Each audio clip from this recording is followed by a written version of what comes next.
नमस्कार दोस्तों, आप सभी का फिर से स्वागत है YouTube channel vision for education में।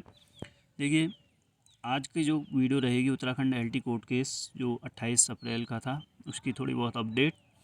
इसके साथ साथ जो यूके ट्रिपल एससी के साथ साथ जो है यूके पीएससी लेक्चरर के जो एग्ज़ाम होने हैं 9 और 10 मई को, उसका एडमिट कार्ड देखिए आप सभी जानते हैं 24 को लिंक जारी हो गया था। उसके बाद जो है कल उसमें आया हुआ था कि नया लिंक जारी होगा, उसमें थोड़ी बहुत जो है त्रुटि हो रही है, करेक्शन होना है। ठीक है, तो एडमिट कार्ड डाउनलोड कुछ लोगों ने पहले भी कर लिए होंगे, हालांकि लगभग वही मेरे ख्याल से होंगे, कुछ ही बदला होगा उसमें। लेकिन नई जो लिंक आ गया है 29 तारीख यानी आज, तो उसमें भी अपना जो है लिंक में दोबारा से जो है कंफर्म कर लेंगे 9 और 10 मई वाले कैंडिडेट्स। ठीक है, और लॉगिन का ऑप्शन देखिए ऊपर जो psc.uk.gov.in की वेबसाइट के अंदर एडमिट कार्ड वाले सेक्शन में जाएंगे तो आप उसमें डायरेक्ट जो है लॉगिन का ऑप्शन नहीं आ रहा है। ऊपर जो है 3 डॉट या फिर 3 लाइन में अगर आप टिक करेंगे तो उसमें जो लॉगिन का ऑप्शन आ रहा है वहाँ पर आप अपने जो है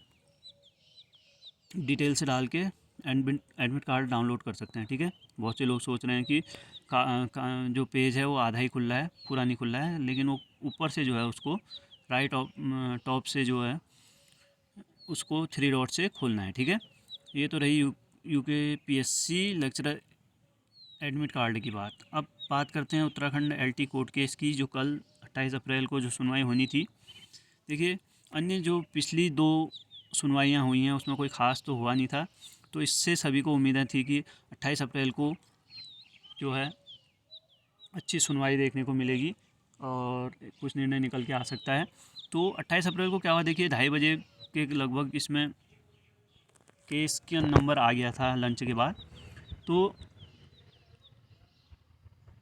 थोड़ी बहुत उसमें सुनवाई हुई ज़रूर, लेकिन सुनवाई का जो उम्मीद थी कि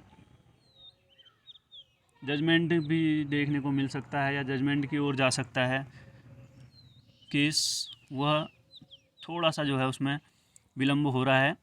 क्योंकि यूके ट्रिपल एससी जो है, आप सभी जानते हैं यूके ट्रिपल एससी ने जो ये रेट लगाई हुई है, यह अपना जो है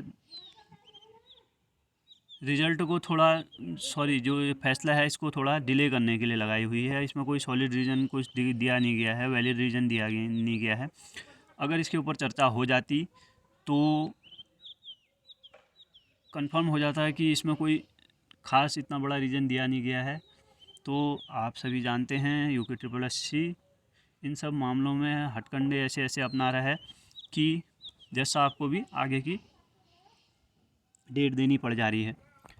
जबकि अभ्यर्थियों ने कैंडिडेट्स ने पहले कंटेम्प्ट ऑफ कोर्ट का भी केस दायर कर चुके हैं ट्रिपल एससी में कि 4 जून का जो है फैसला नहीं उनने लागू करा पूरी तरीके से, हाई कोर्ट की अवमानना उसको माना और उसके आधार पर जो है केस भी अभ्यर्थियों ने कर दिया है। उसके बावजूद भी ट्रिपल एससी ने जो है अभी तक देखिए तब से वो कंटेम्प्ट ऑफ कोर्ट का जो केस है मेरे ख्याल से जनवरी फरवरी के आसपास का होगा, उससे भी पहले का हो सकता है, मेरे को अब ध्यान भी नहीं है उसके, क्योंकि सुनवाई का भी मेरे को ध्यान नहीं है कि उसका क्या फ़ैसला निकल के आया है। 2 सुनवाई में तो उनके वकील तब भी नहीं पहुंचे, तो आप समझ सकते हैं कि कितनी गंभीरता से जो है इस केस को वो ले रहे हैं।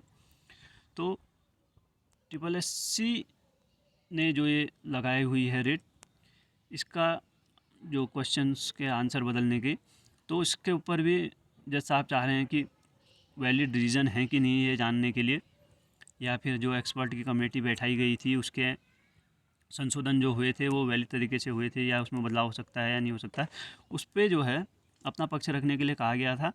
तो ट्रिपल एससी जो आयोग है हमारा, तो इनने क्या करा, देखिए इतने टाइम से तो खुद ही रेट लगाई है, उसके बाद भी अपना पक्ष रखने के लिए समय मांग लिया। और अब जज साहब ने भी लगभग 1.5-2 हफ्ते का समय दे दिया है। फ़िलहाल तो ऑफिशियली कोई नेक्स्ट डेट जो है इस केस की दी नहीं गई है उसमें वेबसाइट में, लेकिन 2 हफ्ते का टाइम, 1.5-2 हफ्ते का टाइम कहा गया था। तो लगभग आप मान के चलिए कि मई के पहले या दूसरे हफ्ते में सुनवाई होगी फिर से, तो उसमें उम्मीद हम कर सकते हैं, क्योंकि कोई सॉलिड रीज़न तो यूके ट्रिपल एससी के पास है नहीं। जिस समय भी उसमें चर्चा हो जाएगी तो पता चल जाएगा कि UKSSC का असली चेहरा क्या है, क्यों वाकई में वो रिट क्वेश्चंस के ऊपर लगाना चाह रहा है या फिर खाली डिले करना चाह रहा है। तो क्या उसके मन में है UKSSC के, उसके ऊपर जो है ज़्यादा फोकस रहेगा, क्योंकि निर्णय तो देखिए अभ्यर्थियों के पक्ष में आना है। क्योंकि अगर आयोग के पास कोई बढ़िया अगर कोई रीज़न रहता है तो ये समय नहीं मांगा जाता, टाल मटोली नहीं कर रहा होता आयोग, सीधे सीधे जो है वहाँ कोर्ट में अपना बात पक्ष रखता, और जो है अगर उनके पास सॉलिड रीज़न होते तो पक्ष में उनके चले जाता फैसला। लेकिन कोई ठोस जानकारी या वैलिड जो रीज़न होता है, एलिजिबल रीज़न होता है, वो होता तब है ही नहीं, तो कहाँ से जो है UKSSC के पक्ष में फैसला जाएगा। इसीलिए जो है सुपर न्यूमरी पोस्टों में जितने कम कैंडिडेट हो सकें, ऐसी जो है SSC की मंशा है बस। और कोई आप लोग ये पहले से समझते हुए आ रहे हैं कि SSC ने ही जो है तब से ये केस को घुमाया हुआ है, ठीक है।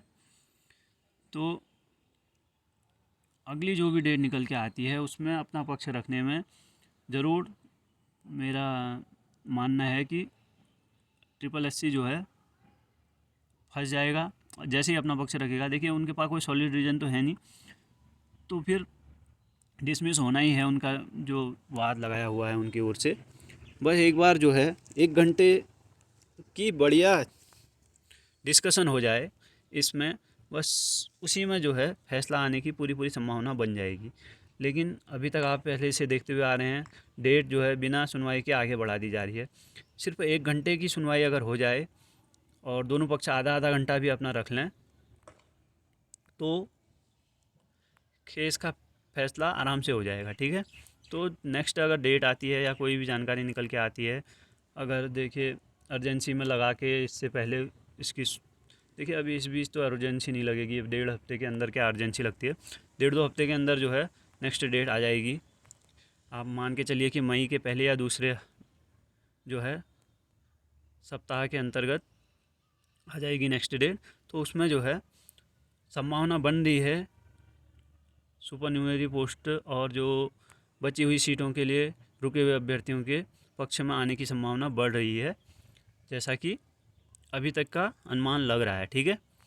अब आगे क्या होता है 1.5-2 हफ्ते बाद की बात, वो फिर अगर कुछ नया उसमें मोड़ आता है तो वो बात की बात रहेगी। फ़िलहाल जो है कि आयोग के पास कोई अपना रखने के लिए पक्ष है ही नहीं, कोई ठोस जो है वैलिड रीज़न है ही नहीं फ़िलहाल, तो ऐसा देखने को मिल रहा है।